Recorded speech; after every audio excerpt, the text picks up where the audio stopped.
पुस्तापार कॉलोनियों के नागरिकों ने सभा कर किया ऐलान, बिजली नहीं मिली तो फिर होगा आंदोलन। नोएडा हिंडन नदी पुस्ता के आसपास बनी विभिन्न कॉलोनियों में बिजली दिए जाने की मांग पर राष्ट्रीय शहरी ग्रामीण विकास समिति ने आज अंकुर farm house, Ganesh Nagar Sorkha sector 115 Noida पर आम सभा का आयोजन कर आंदोलन को तेज करने की रूपरेखा बनाई। आम सभा में पहुंचे मुख्य आमंत्रित वक्ता C2 जिलाध्यक्ष गंगेश्वर दत्त शर्मा, किसान परिषद के अध्यक्ष सुखबीर खलीफा व उदल आर्य बबली शर्मा, अखिल भारतीय किसान सभा के जिलाध्यक्ष रुपेश वर्मा, एडवोकेट जनवादी महिला समिति की जिलाध्यक्ष रेखा चौहान आदि नेताओं का कॉलोनी के लोगों ने फूल माला पहनाकर जोरदार तरीके से स्वागत किया। वक्ताओं ने कहा कि लाखों नागरिक नोएडा जैसे शहर में आज के आधुनिक युग में बिना बिजली के रह रहे हैं, यह किसी अभिशाप से कम नहीं है। इसके लिए उन्होंने प्राधिकरण, जिला प्रशासन, बिजली विभाग और उत्तर प्रदेश सरकार को आड़े हाथ लिया और लोगों से एग्जिट होकर बड़ा आंदोलन करने के लिए प्रेरित किया।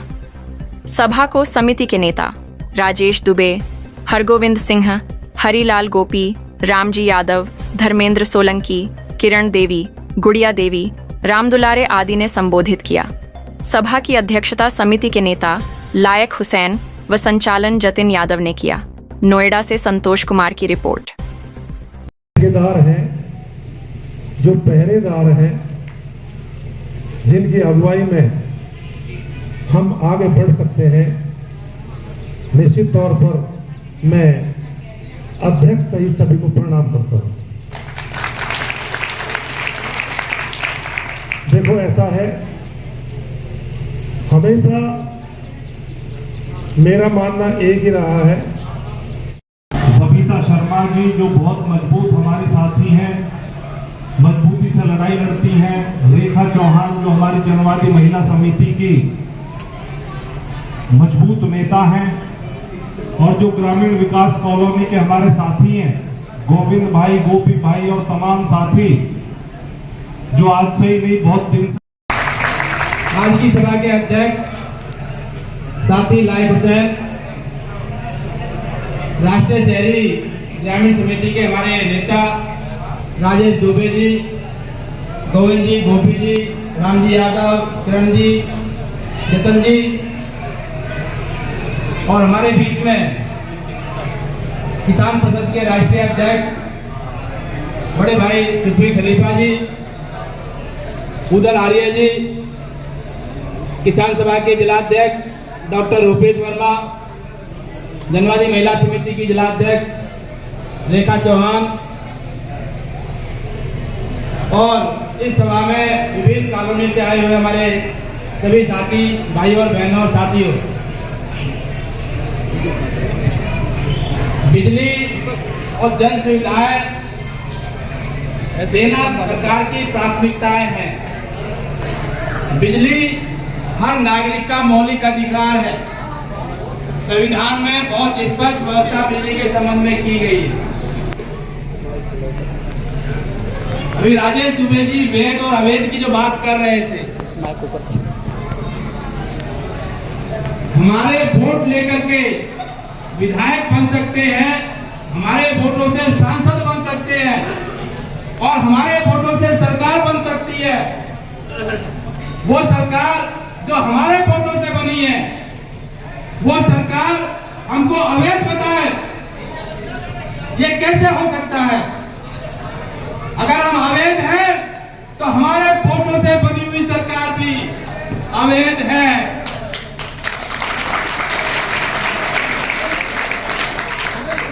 बिजली हर नागरिक की जरूरत है, और सरकार की प्राथमिक जिम्मेदारी है कि अपनी उस जिम्मेदारी को पूरा करे, हर नागरिक को बिजली दे।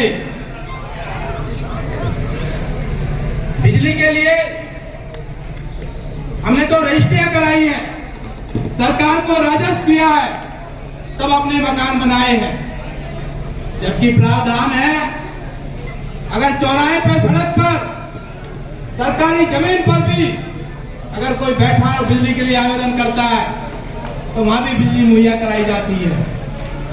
प्रीपेड की जो मीटर की जो स्कीम है, लड़ाइयों के बाद सरकार के साथ सहमति बनी कि खोखा पट्टी लगा करके जो बैठे हैं उनको भी कनेक्शन दिए जाएंगे। झुग्गी डाल करके जो नागरिक रह रहे हैं उनको भी प्रीपेड मीटर लगा कर जो कनेक्शन दिए जाएंगे और दिए गए हैं। फुटपाथ पर कनेक्शन दिए गए हैं, झुग्गी बस्तियों में दिए गए हैं और हमने सरकार को राजस्व दिया है, बाकायदा रजिस्ट्री कराई है, दाखिल खारिज कराया, तो हमें आप बिजली क्यों नहीं दोगे? ये गंभीर सवाल है। और जहां सरकार कहती है डूब क्षेत्र में आप फंस गए, उसके लिए सरकार जिम्मेदार है। चाहे कोई सी भी सरकार रही हो, कोई भी औद्योगिक शहर बनता है, उस औद्योगिक शहर को बनाते समय वहां काम करने वाले मजदूरों के लिए, कामगारों के लिए श्रमिक कॉलोनियों का साथ साथ निर्माण होता है। लेकिन नोएडा एक ऐसा शहर है जहां औद्योगिक नगर बसाने की सरकार ने प्लानिंग की, लेकिन उस प्लानिंग में उन उद्योगों में काम करने वाले कामगार मजदूर वो आखिर रहेंगे कहां, ये कोई व्यवस्था नहीं की गई।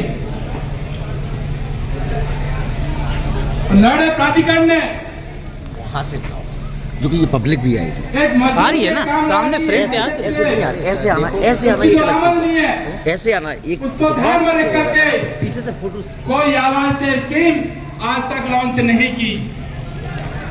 अगर सरकार ने कामगारों के लिए सस्ते आवास बना करके दिए होते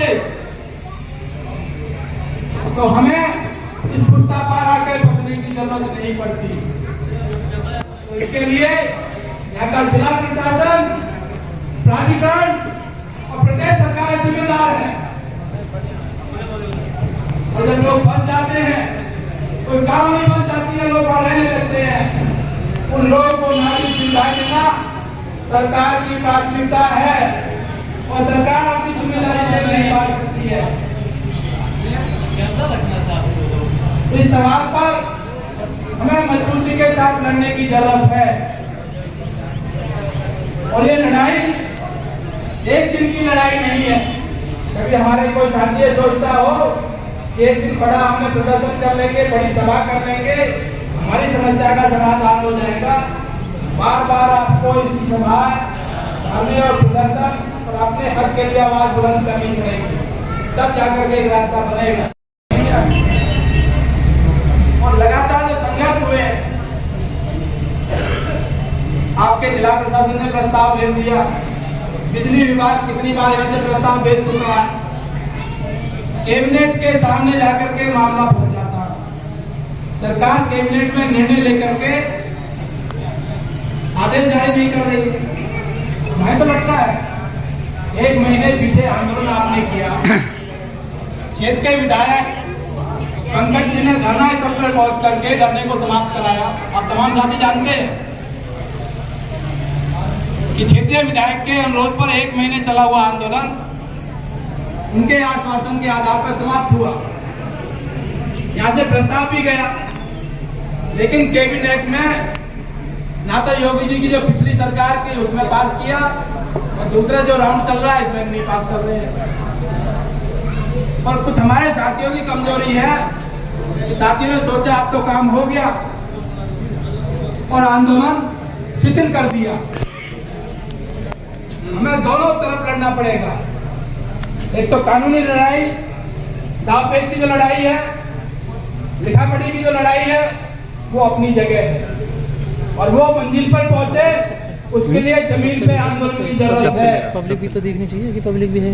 सब देख। बड़े भाई सुप्रीम खलीफा जी बैठे हैं, रूपेश वर्मा जी बैठे हैं, किसानों के मुद्दे भी ऐसे कई मसले हैं, यहाँ से पास कर देते हैं, कैबिनेट में जाकर के फंस जाते। वही हालात बिजली के सवाल पे हमारे साथ हो रहा है कि प्रस्ताव पारित होने के बाद, सब जगह से होने के बाद बिजली मंत्री घोषणा कर देता है, केंद्रीय में इस तरह से घोषणा हो जाती है, विधायक और सांसद घोषणा कर देते हैं, लेकिन बिजली नहीं मिल रही।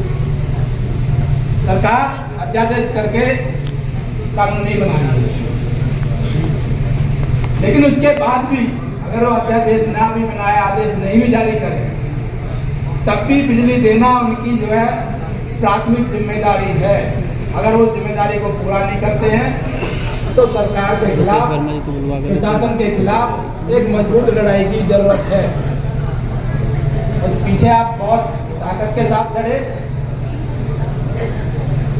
बड़े भाई सुप्रीम खलीफा जी, उनकी टीम, किसान परिषद के आपके आंदोलन के साथ जुड़ने से आपकी लड़ाई और मजबूत हुई।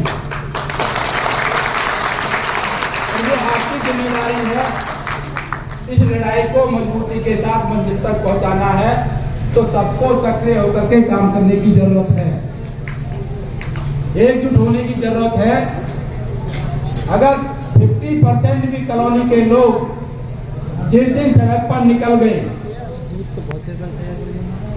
लखनऊ तक हल्ला मच जाएगा,